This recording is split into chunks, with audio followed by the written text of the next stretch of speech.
ಬೆಂಗಳೂರು ಗ್ರಾಮಾಂತರ ಜಿಲ್ಲಾಡಳಿತ, ಜಿಲ್ಲಾ ಪಂಚಾಯತ್ ಹಿಂದುಳಿದ ವರ್ಗಗಳ ಕಲ್ಯಾಣ ಇಲಾಖೆಯ ಸಂಯುಕ್ತ ಆಶ್ರಯದಲ್ಲಿ ಧೀಮಂತ ನಾಯಕ ಡಿ ದೇವರಾಜ ಅರಸು ಅವರ 111ನೇ ಜನ್ಮದಿನಾಚರಣೆಯನ್ನು ದೇವನಹಳ್ಳಿ ಪಟ್ಟಣದ ದೇವರಾಜ ಅರಸು ಭವನದಲ್ಲಿ ನಡೆಯಿತು. ಕಾರ್ಯಕ್ರಮಕ್ಕೂ ಮುನ್ನ ಅರಸು ಅವರ ಭಾವಚಿತ್ರವನ್ನು ಅಲಂಕೃತ ವಾಹನದಲ್ಲಿ ಸಾಂಸ್ಕೃತಿಕ ಕಲಾ ತಂಡದೊಂದಿಗೆ ಮೆರವಣಿಗೆ ಮೂಲಕ ಬರಮಾಡಿಕೊಳ್ಳಲಾಯಿತು. ಕಾರ್ಯಕ್ರಮದಲ್ಲಿ ಹಿಂದುಳಿದ ವರ್ಗಗಳ ರಾಜ್ಯ ಉಪಾಧ್ಯಕ್ಷ ಬಿಕೆ ನಾರಾಯಣಸ್ವಾಮಿ ಅವರು ಮಾತನಾಡಿ, ಸಮಾಜ ಇಲಾಖೆಯಲ್ಲಿ ಬರುವ ಅರ್ಜಿಗಳಲ್ಲಿ ಎಲ್ಲ ವಿಲೆ ಆಗತ್ತೆ. ಆದರೆ ಹಿಂದುಳಿದ ವರ್ಗಗಳ ಇಲಾಖೆಗಳಲ್ಲಿ ಬರುವ ಅರ್ಜಿಗಳ 10% ವಿಲೇವಾರಿ ಆಗ್ತಾ ಇರೋದು ಬೇಸರದ ಸಂಗತಿ. ಮೊರಾರ್ಜಿ ದೇಸಾಯಿ ವಸತಿ ಶಾಲೆ ಅವಶ್ಯವಿದೆ. ಮೆಟ್ರಿಕ್ ನಂತರದ ಬಾಲಕ ಬಾಲಕಿಯರ ವಿದ್ಯಾರ್ಥಿ ನಿಲಯದ ಅವಶ್ಯಕತೆ ಇದೆ ಎಂದು ಅಧಿಕಾರಿಗಳಲ್ಲಿ ಹಾಗೂ ಸಚಿವರಲ್ಲಿ ಮನವಿ ಮಾಡಿದರು. ನಂತರದಲ್ಲಿ ಜಿಲ್ಲಾ ಪಂಚಾಯತ್ ಮುಖ್ಯ ಕಾರ್ಯನಿರ್ವಹಣಾಧಿಕಾರಿ ವಾಸಂತಿ ಅಮರ್ ಮಾತನಾಡಿ, ಅರಸು ಅವರು ಉಳುವವನೇ ಭೂಮಿ ಒಡೆಯ ಕಾಯ್ದೆ ಜಾರಿಗೊಳಿಸಿ ಬಡ ರೈತರಿಗೆ ಭೂಮಿ ನೀಡಿದ್ರು. ದೀನದಲಿತರು, ಹಿಂದುಳಿದವರು ಹಾಗೂ ಅಲ್ಪಸಂಖ್ಯಾತರ ಅಭಿವೃದ್ಧಿಗೆ ಶ್ರಮಿಸಿದ್ರು. ವೃದ್ಧಾಪ್ಯ ವೇತನ ಮತ್ತು ಬಡವರಿಗೆ ಉಚಿತ ನಿವೇಶನಗಳನ್ನು ಕಲ್ಪಿಸಿದ್ರು. ಸಮಾಜದ ಮುಂಚೂಣಿಯಲ್ಲಿಲ್ಲದ ಅನೇಕ ಸಣ್ಣ ಸಮುದಾಯಗಳಿಗೆ ರಾಜಕೀಯ ಮತ್ತು ಸಾಮಾಜಿಕ ಪ್ರಾತಿನಿಧ್ಯ ಸಿಗುವಂತೆ ಮಾಡಿದ್ರು. ಮೈಸೂರು ರಾಜ್ಯವನ್ನ ಅಧಿಕೃತವಾಗಿ ಕರ್ನಾಟಕ ಅಂತ ನಾಮಕರಣ ಮಾಡಿದ ಹೆಗ್ಗಳಿಕೆ ಇವರ ಕಾಲದಲ್ಲಿ ಅಂತ ತಿಳಿಸಿದ್ರು. ಕಾರ್ಯಕ್ರಮದಲ್ಲಿ ಜಿಲ್ಲಾಧಿಕಾರಿ ಅನುರಾಧ, ಅಪರ ಜಿಲ್ಲಾಧಿಕಾರಿ ಆಯಿಷಾ, ದೊಡ್ಡಬಳ್ಳಾಪುರ ಉಪವಿಭಾಗಾಧಿಕಾರಿ ಮಂಜುನಾಥ್, ತಾಲೂಕು ಪಂಚಾಯಿತಿ ಇಒ ಮುನಿರಾಜು, ಹಿಂದುಳಿದ ವರ್ಗಗಳ ಅಧಿಕಾರಿ ಜಯಶ್ರೀ ಹೆಂಡೆಗಾರ, ಇನ್ನೂ ಹಲವು ಮುಖಂಡರು ಇದ್ದರು. ವರದಿ ಅಕ್ಷಯ್ ವಿ, ದೇವನಹಳ್ಳಿ. ಏಕೀಕರಣಗೊಂಡ 6 ಶತಮಾನದಲ್ಲಿ ಕಳೆದ 7 ಮುಖ್ಯಮಂತ್ರಿಗಳ ನಂತರವೇ 8ನೇ ಮುಖ್ಯಮಂತ್ರಿಯಾಗಿ ಆದವರು ಅರಸರವರು. ಅಲ್ಲಿವರೆಗೂ ಮನವೊಲ ಪದ್ಧತಿ ಇತ್ತು.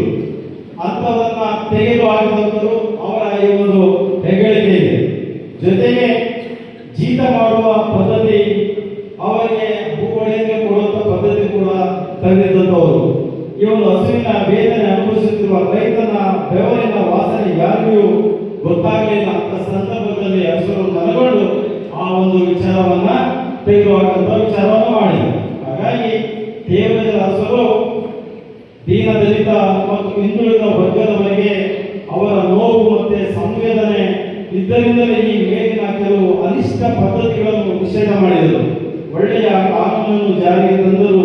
ಭಾಗ್ಯ ಜ್ಯೋತಿ ಯೋಜನೆ ಜಾರಿಗೆ ತಂದಂತವರು ಹರಿದ ಸೀರೆಗಳಲ್ಲಿ ಸುಮಾರು 6 ರೂಪಾಯಿಗೆ ಒಂದು ಸೀರೆಯನ್ನು ಕೊಡ್ತಿದ್ದಂತ. ಆ ಸಂದರ್ಭದಲ್ಲಿ 6 ರೂಪಾಯಿ ಸೊಸೈಟಿಯಲ್ಲಿ, ಕೇವಲ 6 ರೂಪಾಯಿಗೆ ಸೊಸೈಟಿಯಲ್ಲಿ ಸೀರೆ ಉಡುವಂತ ಗಟ್ಟಿ ಮುಟ್ಟಾದ ಸೀರೆಗಳನ್ನು, ಹಂಗೆಳರ ಮಾನವನ್ನು ಮುಚ್ಚಿದಂತಹ ಸಾಮಾಜಿಕ ತುಳಿತಕ್ಕೆ ಒಳಗಾದಂತಹ ಬದುಕು ಹಸನಾಗಿಸಲು ಶಿಕ್ಷಣ ಒಂದೇ ದಾರಿ.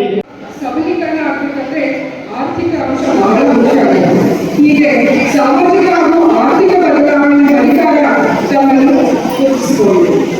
ಒಂದು ರೀತಿಯಲ್ಲಿ ದಕ್ಷ ಆಡಳಿತ, 2 ಸಾಮರ್ಥ್ಯವನ್ನು ಸಮರ್ಥವಾಗಿ ನಿರ್ವಹಿಸಿ ಸಫಲ ರಾಜಕಾರಣಿಯಾಗಿ, ಮುಖ್ಯಮಂತ್ರಿಯಾಗಿ ಅವರ ಸಾಧನೆಗಳ ದೊಡ್ಡ ಪಟ್ಟಿಯೇ ಇದೆ. ಈಗಾಗಲೇ ನಮಗೆ ಡಿಸಿ ಅವರು ಬಗ್ಗೆ ಹೇಳಿದ್ದಾರೆ, ನಾರಾಯಣಸ್ವಾಮಿ ಅವರು ಹೇಳಿದ್ದಾರೆ, ಉಪನ್ಯಾಸಕರು ಆಶಾ ಅವರು ಹೇಳಿದ್ದಾರೆ. 1972 ಚುನಾವಣೆ ಸಮಯದಲ್ಲಿ ನಾಡಿನ ಉದ್ದಗಲಕ್ಕೂ ಸಂಚರಿಸಿ ಅರಸು ಅವರು ಎಲ್ಲ ಕಡೆ ಜನರಿಗೆ ಮೈಸೂರು ರಾಜ್ಯವನ್ನು ಕರ್ನಾಟಕ ಎಂದು ನಾಮಕರಣ ಮಾಡುವ ಬಯಕೆಯಿದೆ ಎಂದು ಹೇಳಿದರು. ಅಧಿಕಾರಕ್ಕಿಂತ ಮರು ವರ್ಷವೇ ಅಂದರೆ 1973 ಅವರು ಅದು ಕರ್ನಾಟಕ ಅನ್ನುವ ಹೆಸರನ್ನು ಕೊಟ್ಟು ನಮ್ಮ ಈ ಕರ್ನಾಟಕ ಒಳ್ಳೆಯವಾದ ಅರಸರವರು ಕೂಸುದಾರರೆಂದು ಜಾರಿಗೊಂಡು ಅವರ ಇಚ್ಛಾಶಕ್ತಿ ಎಲ್ಲರಿಗೂ ಮಾದರಿಯಾಗಿತ್ತು. ಗೇಣಿಗಾರರ ಪರವಾಗಿ ಕೂಸುದಾರರನ್ನು ಜಾರಿಗೆ ತರಲು ಬೇಕಾದ ಇಚ್ಛಾಶಕ್ತಿಯನ್ನು ಯಾರೂ ಪ್ರದರ್ಶಿಸುತ್ತಿಲ್ಲ.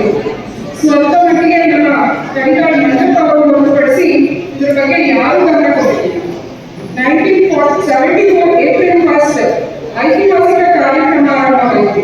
ಅದೇ ಭೂಮಿಯ ಒಳಗನ ಗೇಣಿಯ ಹಕ್ಕು, ಉಳುವವನಿಗೆ ಭೂಮಿ ಅನ್ನುವುದು ಅಧಿಕಾರ ಶುರು ಮಾಡಿದ್ದು ನಮ್ಮ ಈ ದೇವರಾಜ ಅರಸರು. ಅವರಿಂದಲೇ ನಮಗೆಲ್ಲ ಭೂಮಿಗಳನ್ನು ಪಡೆದು ನಾವು ಸಬಲೀಕರಣ